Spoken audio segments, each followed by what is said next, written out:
This is Damian Macy, representing the Marshall Public Library and our Friends of the Library project of oral histories. I'm visiting today, Thursday, August the 13th of 2015, and I'm out at Burnside, and we're visiting with Daisy Bloodworth, who is a long-term resident of the Marshall area and has also been involved with libraries for many, many years. Daisy, you're on. You don't have to hold it. Turn it on this way. Here's the microphone. You're on. I'm Daisy Bloodworth. I was actually born in Melrose, and my parents moved to Walnut Prairie when I was like 2 years old. My parents were Roy and Beulah Drum. I attended Walnut Prairie grade school, and they consolidated in the year of this it was in 1953 when they consolidated with Marshall. There was a division between Marshall and Hudsonville, and I got in the division to go to Marshall High School. I was the only one to graduate from my 8th grade elementary country school. Top of your class. Yeah, I was the top of my class. I won all the awards that the county gave out for that area. I think they had so many they had to do something with them. I like that. And I came to Marshall High School in 1953, in the fall of 1953. I was scared to death. I had gone to a country school all my life. I had never been in the Marshall High School. I was so afraid I wasn't going to get to my classes. I wouldn't remember where they were. I wouldn't remember where my locker was. I wouldn't remember the combination to my locker because we lived in the country, so there was never keys for anything. I'm really happy. At the time when I was a teenager, I hated living in the country, but now that I've gotten older, I'm so happy to have had the experience of living in the country. As a youngster, do you remember some of the maybe chores and things that you did in the country for pastime? Yes, I do. I don't know that they were actually pastime. I milked cows. I fed the chickens. We had ducks at one time. And my mother's mother, which would have been my grandmother, lived with us at that time. And that was always, a treat. She and I would go out and feed the ducks together. And that was basic. Weed the garden or hoe the garden and plant the garden. Excuse me. I just always hated it whenever the livestock got out, particularly pigs, because they were the hardest things in the world to get back in their pen. Just about anything that I could help with, I was volunteered to do, whether I wanted to or not. Did you have a favorite animal or a pet along the way? Oh yes, we always had a dog.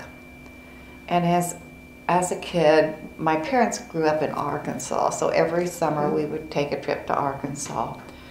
And we visited this one uncle of my dad's one year, and he had baby goats, and they were Angora goats, and I thought they were the greatest. Oh, they were so cute.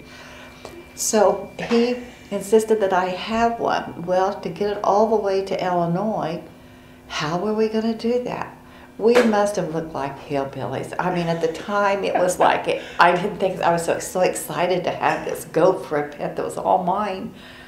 And he was in a crate on the back of the car. Now we would be stopped for animal cruelty. Yeah. But his name, of course, was Billy.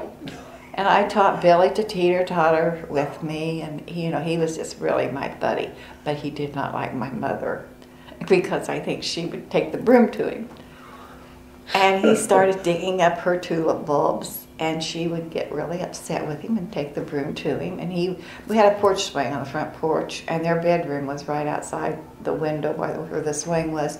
He would get in there at night and swing and go, bah, bah, keep him awake. And then he got to where he was starting to butt my mother because he didn't like her, so he's getting mean. Mm-hmm. So, we knew we was going to have to do something with Billy, but of course, as a kid, I didn't really think too much about it. But this is a terrible story. Whenever we went to visit my grandparents one Sunday, which we usually did in West Union, came home and two of my brother-in-laws were butchering Billy. We got home too soon. Oh, I was so upset. Just cried and cried and cried. But of course I got over it. But that was my special animal at that time, you know, as a kid for a while. Did you do most of your shopping in West Union? Or Yes, did we you come did into at Marshall? Gordon Correll's grocery store, and at that time it was called trading because my mother would take eggs and they would, you know, so much for the eggs, and then, you know, what else was left, they paid, you know, for the groceries. And I remember stepping in an egg carton one time when we got to West Union. It was between the seats of the car. Oh, was I in trouble, and was I a mess? You scrambled them before your time. I did. So I guess they were short on trading that particular Saturday. And usually we would get to go to the movie. There was a movie theater in West Union at that time. And I think it was a whole dime to go. And of course they would always have the cereals on Saturday night and then the movies. And it was usually a Western. We didn't get to go through the week to the good movies. But it was always So a lot treat. of Gene Autry and Roy Rogers. Yes, and Hopalong Cassidy. Yeah. Mm-hmm. Red Ryder. Yeah. Mm-hmm. In those early memories, I know there were several businesses in West Union, but I'm not sure what all. You mentioned a couple of them. Right. The theater, there was Ellis's grocery store. Okay. There was Correll's grocery store, and there was Marvin's grocery store. 3 groceries. And Marvin's actually was the one that had all kinds of merchandise. They had clothing. They were probably the Walmart of their time. A general store. Yeah, a general store. And let's see. Of course, there was always a lot of taverns in West Union. There were, I think there were like 4 taverns, at least 3 taverns downtown West Union. One of them was Mike's Supper Club, which was kind of a nightclub of its time, of its period. Then there was Earl Hatteras had a tavern downtown too. That Blue Bonnet was downtown. I remember that one. And I don't recall the name of the other one, but I do remember there were 3. And there was a post office in West Union on the corner at that time, which what years ago had been the old bank building. And there was a couple of gas stations too. Wasn't there? There was. They were on Route 1. I don't remember any right downtown West Union. They were on Route 1. And then there was what was a drive-in of its day, which was Arbuckle's on the corner, and it was kind of a hangout place. And on Halloween, my birthday is Halloween, and on Halloween I can particularly remember going to the Halloween contest, and I won first place one year dressed as a ghost, and oh, I was so special because that was just such a special thing to get first place. What about elementary school? Walnut Prairie was where I went to elementary school. And I started, Paul Henry Wilson, he lives in West Union now, was a classmate of mine, and he and I went all through grade school together till he was there at the beginning of 8th grade, and then they moved to West Union, and he was no longer there. So that was why I was top of my class and got to graduate, just the only one at that time.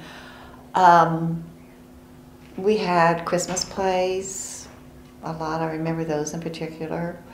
I remember we had a hand-fed furnace in the back of the room that the teachers had to take care of the ashes and getting the building warm and that kind of thing. And we had a bucket in the back that we all drank out of the same bucket. Out of the same common tin cup. Yeah. This dipper, but usually. We had outdoor toilets, the boys and the girls, you know, and they were quite a distance from the school. from, you had to walk quite a distance. And of course, I remember there being bees and everything in the grass because grass was not mowed then like it is now, and it was tall grass and that kind Maybe a few goats or sheep help it keep it down. What might have helped. Did you go to the West Union School at all? No, I didn't. No, just for like maybe something spatial that was going on. Okay. And another thing that I always thought was kind of spatial that would happen in the schools a lot was they would have what was called box suppers. And people would, take boxes, decorate them, and put their food in them, and then people would buy them. It was a way of raising money. Did you take a box? My mother did. I remember my mother done the boxes. I usually done the decorating, but she done the boxes. And You did a little eating probably too. yeah, right. Yeah, because you ate after Sure. after you purchased the box. You ate out of the box. You and the person that purchased the box. In those interesting things of school, you came from there then into Marshall. Right. And you mentioned kind of being petrified. I was scared. I was more than petrified. I was just really scared. Did you have some particular memories in high school that were vivid? Well, after I got over really being Shock. assured that I could find my classrooms, and there was one other person, that was Rosalie Wright, she lived in West Union, and she was here and in Marshall, at the Marshall High School. So I kind of knew her. And then the Bumpuses lived in Walnut Prairie, and she was older than I. So I joined GAA, I remember that, and it was a Girls Athletic Association, which they don't have now. And it was mostly all seniors that was in that, it seemed like. And I was afraid of them too, because they were, as a matter of fact, one of them was your wife. They were Eleanor. And, they had all been there and been in that organization, for a long time. And I remember the initiation. We were blindfolded. And they had all that. It was quite an initiation. It was quite an ordeal. And I also, I had PE as my first class my freshman year, and I was in with all the senior girls, it seemed like. Well, we didn't have a bathroom at home. I didn't know how to take a shower. you got an A if you took a shower automatically, I just knew they were all making fun of me. It was a frightening freshman year. Did you have some particular subjects in high school that you really liked? It was like social studies, that kind of thing, and history. I remember Mrs. Bush was such a wonderful person, Mildred Bush. She was just really a mother to everyone. And I was scared to death of Don McNary because he was such a big, tall man, and he was a teacher at that time. Mr. Harrington was a principal at that time. Was there a subject or something that might have kind of influenced you into your interest in library?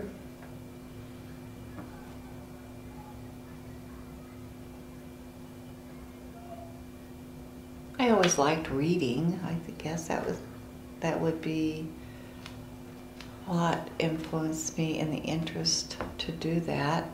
I just thought, till I really got involved with the library, I just thought it really looked like a great job, to do, that you just really kind of read and that kind of thing. And whenever I got to,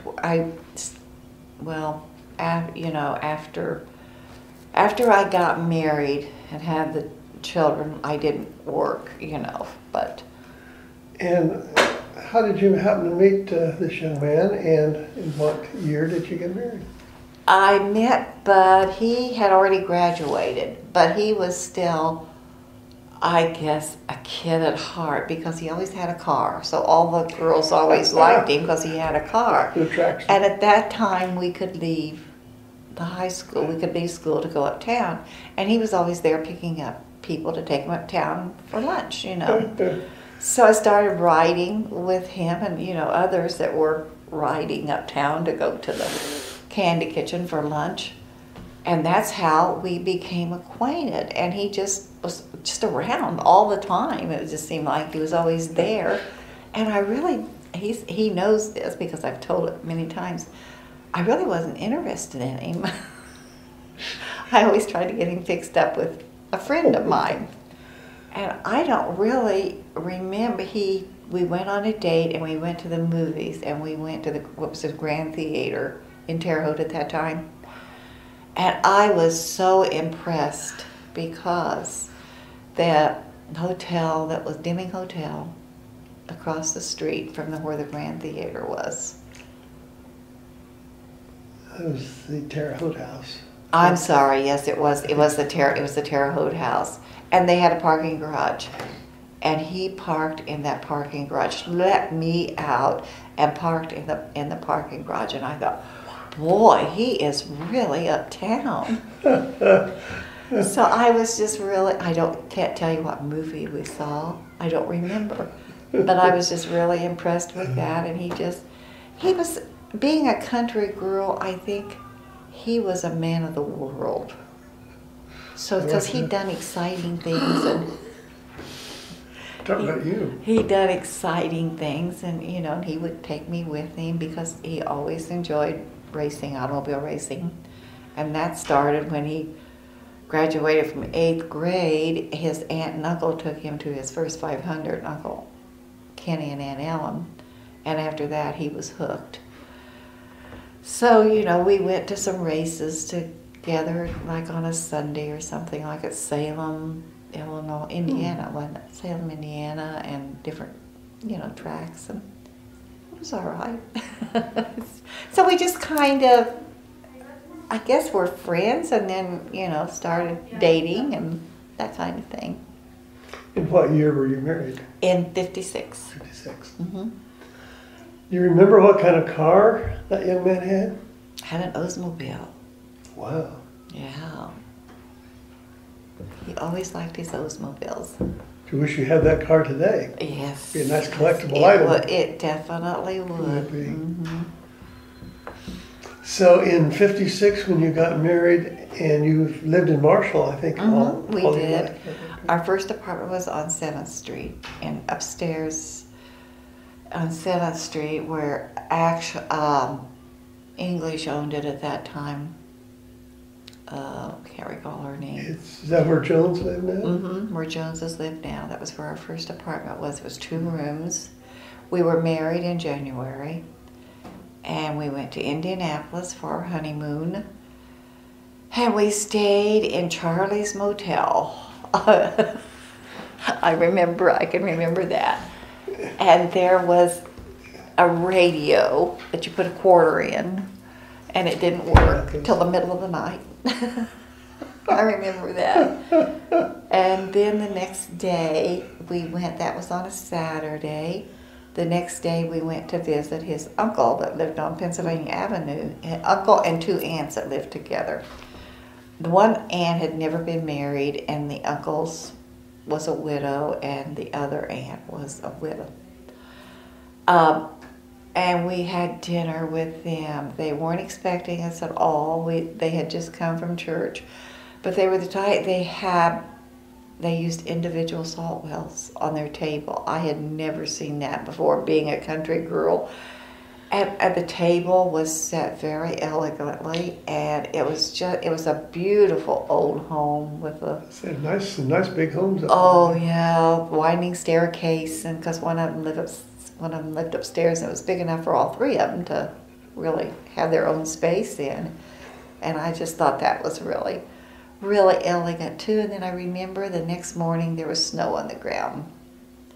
We had our apartment paid for a month, which was $50.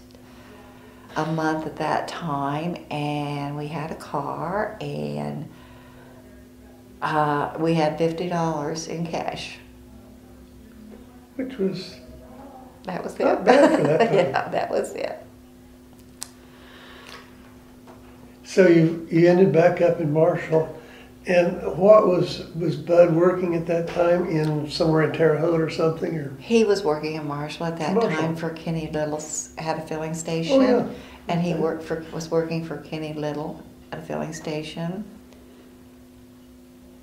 Kenny was always very good to us, because he knew, we were kids. And Don McNary would come up, a lot of people would go there and loaf at that time. And Don McNary either was having his car done or was loafing.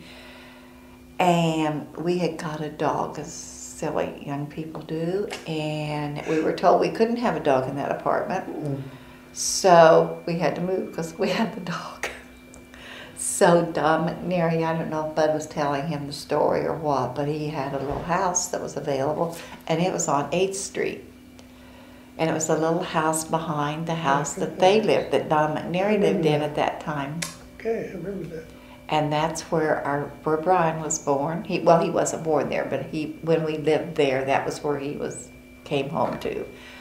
And we lived there till he was, about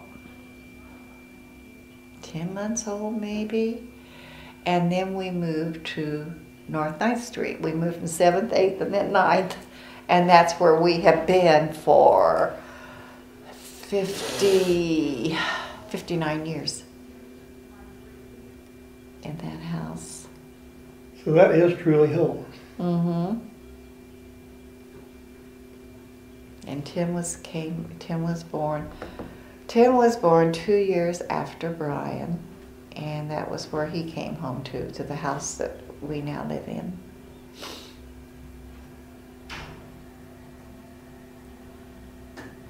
So did you decide to go back to work then after that? No, actually, I stayed at home and babysat. I done some babysitting at home. And then when Tim started kindergarten, that was when I decided to get out and go to work. And in the meantime, before I started working full time, I worked at what was called the Tasty Freeze at that time, like over the lunch hour. And then I got a job as a teacher's aide in kindergarten with Vera Kannemacher was a teacher. Okay. And there was a child that needed one-on-one attention, and I took care of her. I picked her up every morning and took her home at noon, and then the rest of the day there was another child that was in the class that had some problems, so that qualified, because he went to school all day, so that qualified me to came in the afternoon, but that qualified me to be able to stay as an aide all day at the kindergarten. The kindergarten at that time was in the Ohio building.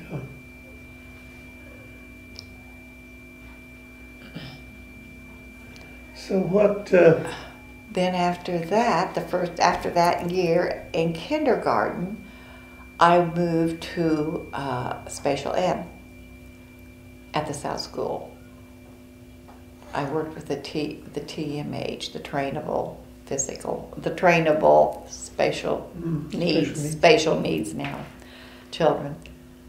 And Jean Leonard was the teacher at that time, and I was with that class for 5 years. I think it was that I stayed with the special ed. It'd be real challenging too, I would think. It was time to move on. And I then went as an aide at the high school library. A high school librarian, was an aide to the librarian at the high school. And I remember Tim was in high school at that time, and he hated it because his mother was at school, especially in the study hall area at that time. And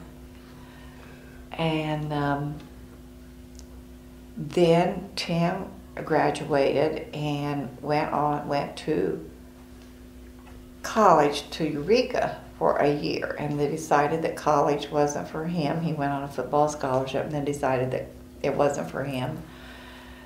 So it broke my heart because he quit school, and I decided it was time that I moved on with my life. So I started applying in Terre Haute, and I got a job at the Vigo County Public Library.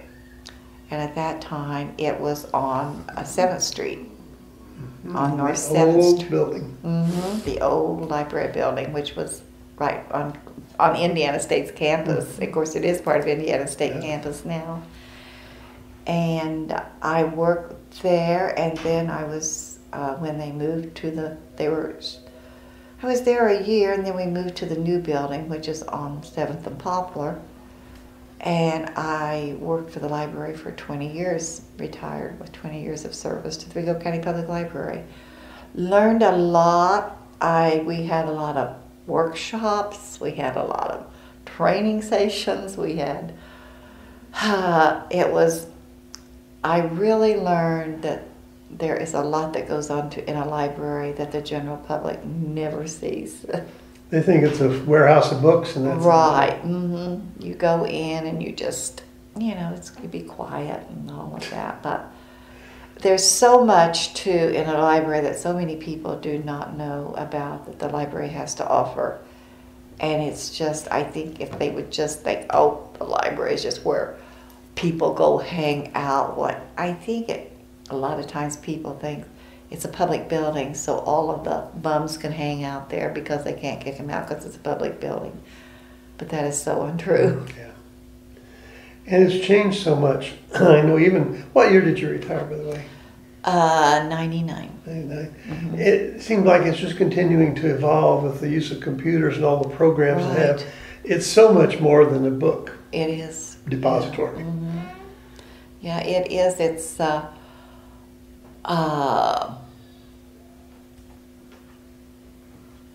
It's just really kind of hard to explain if people don't really go and see what there is to offer and all the information that they can get from a library. Of course, now they have their computers. They can go on Google it, and they don't need reference librarians as much anymore, but there's still definitely a need. I asked a teacher the other day, a grade school teacher, I said, is there such a thing as an encyclopedia available?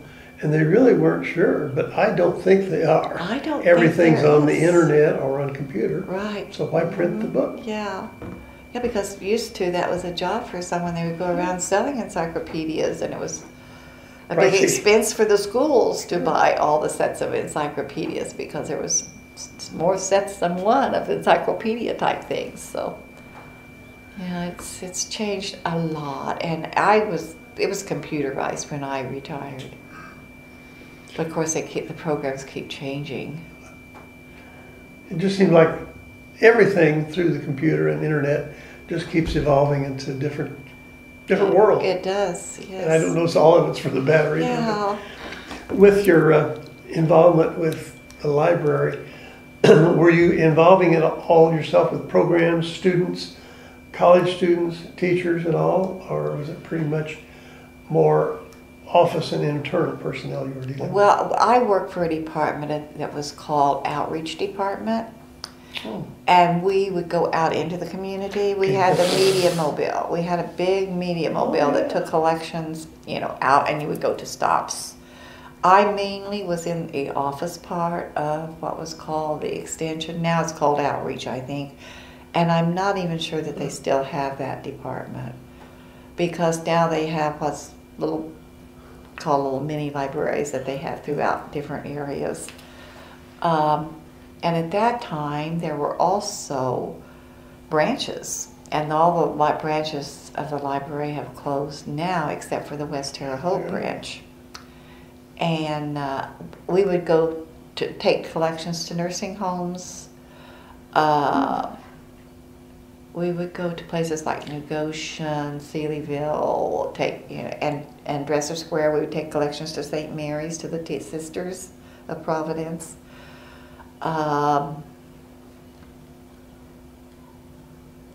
So I actually, and of course all that had to be prepared to take, so I worked a lot on preparations of that. And I also worked in the AV department at the library. And that was really interesting too, because that was the type of people that seemed like they came in for all the free videos, you know, and then wouldn't return them, or the CDs, or the, you know, whatever audio equipment was available. That was, worked in that department for a while. I worked at all of the branches at different times as fill-ins. So I worked with a variety of people. Was the old building called the Cunningham Library? It was. I remember that. Emmeline Fairbanks. Fairbanks. Yes. Yeah.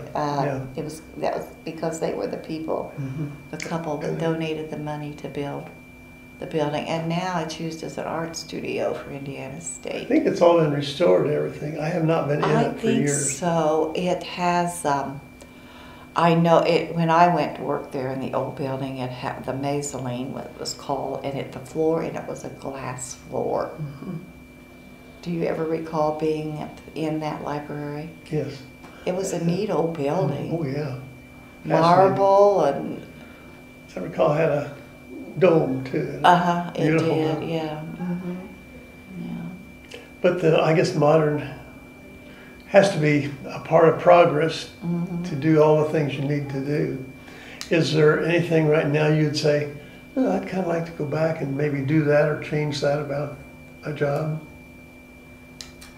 No, I miss friends, you know, that I made there, and it's always nice to run into them, you know, maybe seeing people out or in Terre Haute or whatever, but I really am pretty busy right now. Did you have a hobby as a youngster and something that maybe you still do today as an extension of that?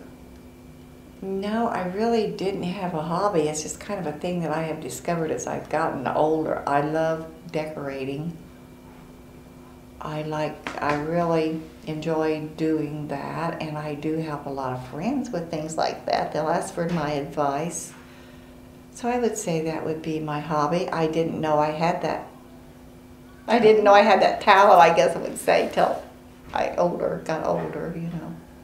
Is there a particular individual, maybe a teacher or just a person who was so influential to you or that really helped maybe steer you in one direction or another? Yes, Bud's Aunt Ellen. I love that woman. She was just... Ellen Bloodworth? Cole. Ellen Cole. Yeah, she was Bud's aunt. And I think she's probably the one that got me inspired about decorating and that kind of thing. Because she always had everything just really looking nice and everything. And I just really, really admired Bud's Aunt Ellen. Is there a world event, or I guess even a big local event, that you feel really is so memorable that may have changed your life, or that you always remember?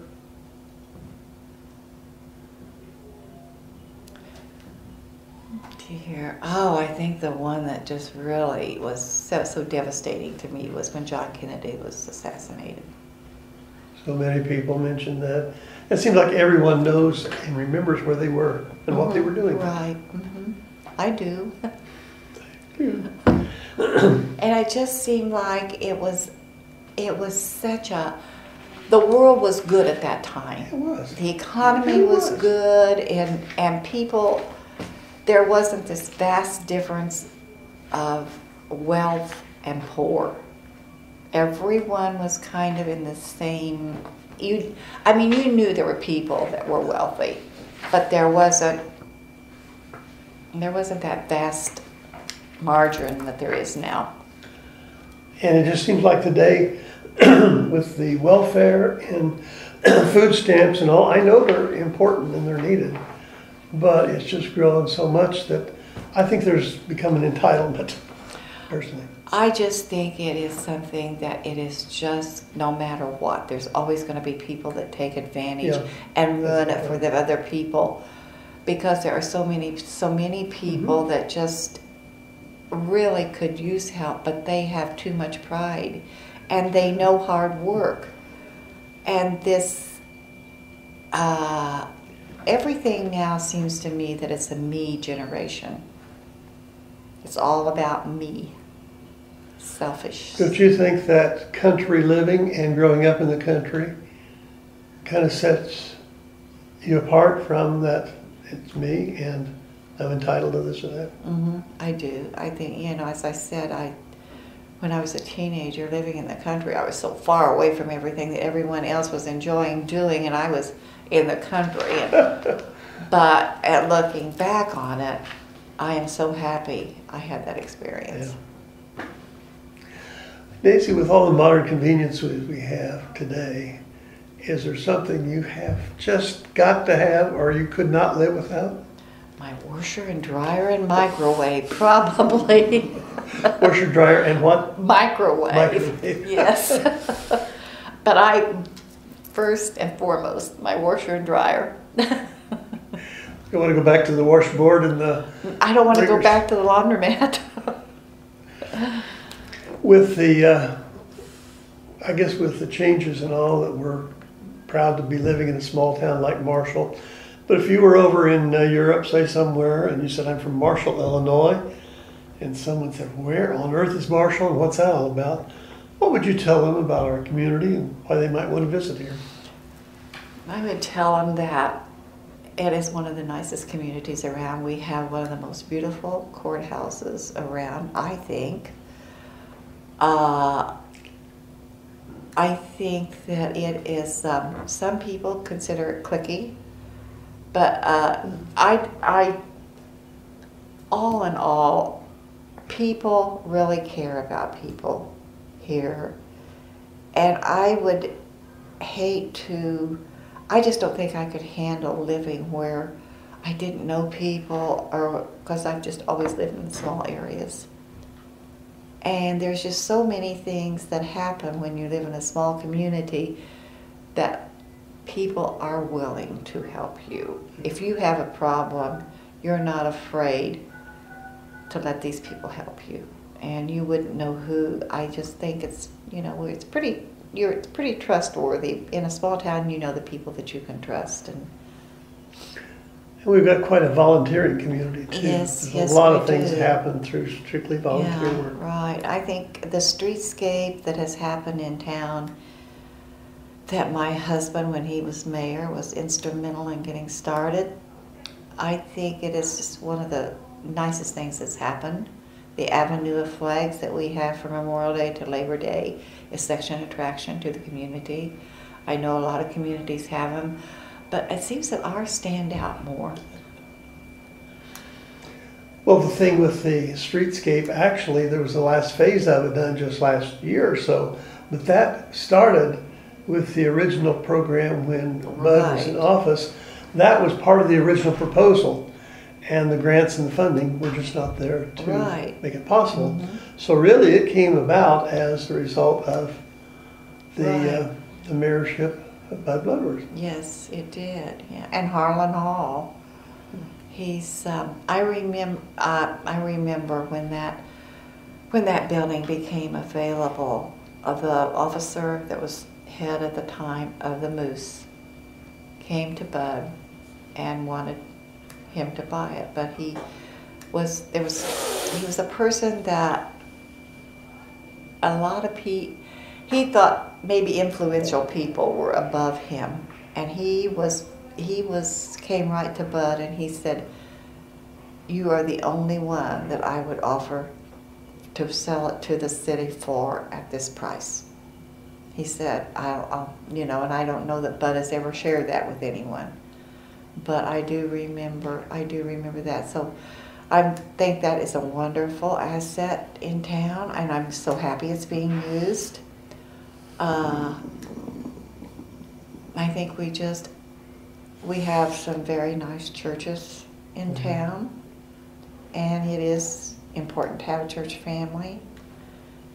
And I think Bud and I have learned that more, over the years. As you get older, I think you learn to appreciate that more.